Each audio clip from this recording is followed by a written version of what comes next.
আজকের কেকটা কিন্তু টল কেক হতে চলেছে। আর আমি ভিডিওটা কিন্তু শুরু থেকে শুরু করেছি, একদম কিভাবে আমি সুগার সিরাপ দিয়ে সোক করেছি, কিভাবে আমি পন্সটাকে সেট করেছি, সবগুলো স্টেপ কিন্তু সাথে পুরোটা ডিজাইন তোমাদের সাথে আজকে শেয়ার করব। তো ভিডিওটাকে স্কিপ না করে দেখতে থাকো। আর সাথে কিন্তু ফন্ডেন্টের ডিজাইনগুলোও আছে, আমি কিভাবে ফন্ডেন্ট দিয়ে জিরাফগুলো বানিয়েছি আর বাকিগুলো আমি পেপার টপার ইউজ করেছি। তো কিভাবে সবগুলো আমি সেট করেছি সবটাই কিন্তু তোমাদের সাথে শেয়ার করব। তো ভিডিওটাকে একদম স্কিপ করবে না।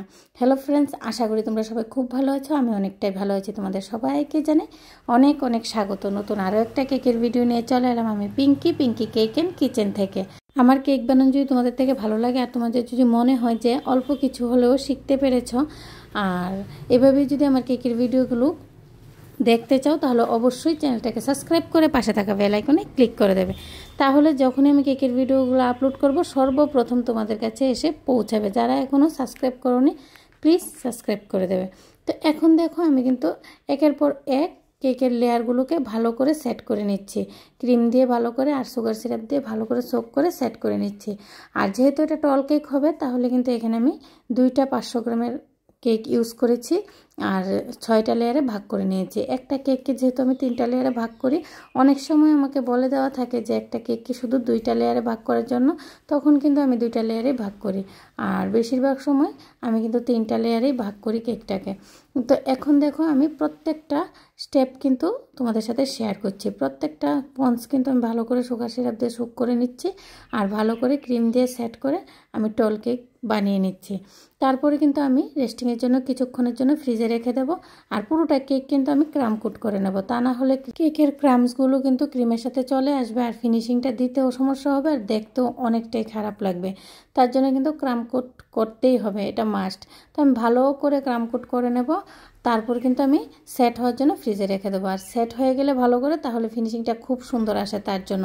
আর যেহেতু আমি টল কেক বানিয়েছি, আমি কিছু টুথপিক দিয়ে দেবো মিডলে, যাতে কেকটা সেট থাকে ভালো করে। তো আমি টুথপিকগুলো দিয়ে দিচ্ছি, তোমাদের সাথে শেয়ার করে নিচ্ছি আমি কিভাবে দিচ্ছি, অবশ্যই বুঝতে পারছো আশা করি।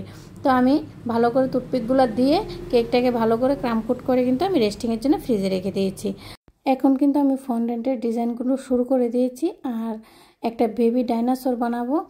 আর তার জন্য কিন্তু আমি গ্রিন কালার নিয়ে নিয়েছি। যেহেতু আমি কেকটা বার্থডে ওকেশনের জন্য বানিয়েছি, ডিজাইনটা কিন্তু আমাকে দেওয়াই ছিল আর সবগুলা ডিজাইনটার মধ্যে ফন্ডেন্ট দিয়ে বানানো ছিল। তো আমি এখানে কিছু পেপার টপারও ইউজ করেছি, কারণ ফন্ডেন্ট দিয়ে যদি সবটা বানানো হয় তাহলে রেটটা কিন্তু অনেকটাই বেড়ে যায়, অনেকটাই বেশি হয়ে যায়। তার জন্য কিন্তু আমি কিছু পেপার টপারও ইউজ করেছি। আমাকে বলে দিয়েছিল যে বাকিগুলা একটা ডাইনোসর বানিয়ে দেবে ফন্ডেন্ট দিয়ে, আর বাকি সবগুলা কিন্তু পেপার টপার লাগিয়ে দেওয়ার জন্য বলেছে। আর নিচে কিছু ঘাস আমি বানিয়েছি ফন্ডেন্টের সাহায্যে। তো কিভাবে বানিয়েছি সম্পূর্ণ ভিডিওটা দেখলে অবশ্যই বুঝতে পারবে। তো আমি দেখো কিভাবে বানাচ্ছি স্টেপ বাই স্টেপ, সবটাই কিন্তু তোমাদের সাথে শেয়ার করছি। আশা করি তোমরা বুঝতে পারছো। আর যদি কোনো সমস্যা থাকে অবশ্যই কমেন্টে জানাবে, আমি সমস্যার সমাধান অবশ্যই করে দেবো। তো এখন দেখো, যেহেতু আমি বেবি ডাইনোসর বানিয়েছি, তো সেটার মধ্যে বেশি খুব একটা কাজ ছিল না। তো যতটুকু ছিল আমি কিন্তু স্টেপ বাই স্টেপ সবটাই তোমাদের সাথে শেয়ার করেছি আর সবটাই আমি কিন্তু বানিয়ে নিয়েছি। এখন আমি হোয়াইট কালারের কিছু ফন্ডেন্ট দিয়ে কিন্তু আমি ডিজাইনটা বানিয়ে নিয়েছি জিরাফের গায়ে, সরি ডাইনোসরের গায়ে। তো এখন দেখো আমি কেকটাকে বের করে নিয়েছি, ভালো করে সেট হয়ে গেছে আমার কেক। আর এখন ভালো করে ফিনিশিংটা দিয়ে দেওয়ার পালা। তো এখন দেখো আমি কিন্তু এখানে হোয়াইট কালারের ক্রিম নিইনি, আমি কিন্তু এখানে হালকা ইয়েলো কালারের ক্রিম নিয়েছি। আর যারা সবসময় আমার কেকের ভিডিওগুলো দেখো তারা জানো যে আমি কেককে প্রথমে হোয়াইট কালারের ক্রিম দিয়ে ফিনিশিং দিই আর পরে কিন্তু একটু ক্রিমের সাথে অল্প একটু কালার অ্যাড করে আমি কালারফুল করে দিই। আজকের কেকের কালারটা যেহেতু অনেকটাই হালকা ছিল, তাই আমি কিন্তু সবটা ক্রিমের সাথে কালারগুলো অ্যাড করে নিয়েছি। জাস্ট 1 ফোঁটা ইয়েলো কালার অ্যাড করলেই কিন্তু এই কালারটা চলে আসবে। তো আমি এখন ভালো করে ফিনিশিং দিয়ে দিচ্ছি, যে জায়গাতে মনে হচ্ছে ক্রিম কম সেই জায়গাতে ভালো করে ক্রিম লাগিয়ে সুন্দর করে ফিনিশিং দিয়ে দিচ্ছি। আর টল কেকটা একটু ধৈর্য সহকারে ফিনিশিং দিতে হবে, যেহেতু টল, তো ফিনিশিং দিতে একটু সমস্যা হয় নর্মাল সাইজের কেকের থেকে। তো ফিনিশিংটা কিন্তু একটু ভালো করে দিয়ে দিতে হবে, তা না হলে কিন্তু ডিজাইনটা দেখতে একদম ভালো লাগবে না। আমি সবসময় তোমাদের সাথে শেয়ার করি যে কেকের ফিনিশিংটা অলমোস্ট ভালো হতে হবে। কেকের ফিনিশিংটা যদি ভালো না হয় তাহলে কিন্তু দেখতে একদম ভালো লাগবে না। তো দেখো আবারও আমি ফন্ডেন্ট নিয়ে নিয়েছি গ্রিন কালারের ফন্ডেন্ট, যেহেতু আমাকে ডিজাইনগুলো দেওয়া ছিল কালারগুলোও দেওয়া ছিল, তার জন্য আমি কিন্তু গ্রিন কালারের ফন্ডেন্ট আবার নিয়ে নিলাম। আর ঘাস যেহেতু তো গ্রিন কালারই হবে। আর এরকম কিন্তু মোল্ড পাওয়া যায়, সিলিকনের মোল্ড পাওয়া যায়। আর দেখো কি সুন্দর ঘাস বেরিয়ে এসেছে। তো আমি নিচের জায়গাটা সবটার মধ্যে কিন্তু আমি একবার তোমাদের সাথে শেয়ার করেছি, এভাবে কিন্তু আমি সবগুলা বানিয়ে নিয়েছি। আর রাউন্ড করে কিন্তু সম্পূর্ণ বর্ডারটা আমি এই ঘাসগুলো দিয়ে দেব।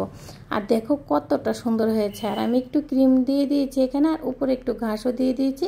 আর এখন আমার যতগুলা পেপার টপার ছিল সবগুলা কিন্তু আমি সুন্দর করে লাগিয়ে দেব। আমি আমার মতো করে পেপার টপারগুলো লাগিয়েছি, তোমরা তোমাদের মতো পেপার টপারগুলো লাগিয়ে নেবে যার যেখানে ভালো লাগে। তারপরে কিন্তু আমি কালারফুল সুগার স্টিক কিছু ইউজ করেছি পুরোটা কেকের মধ্যে। আমার কেকের ডিজাইন কিন্তু একদম কমপ্লিট হয়ে গেছে। মিডলে একটা চকলেটের হ্যাপি বার্থডে লাগিয়ে দিলাম।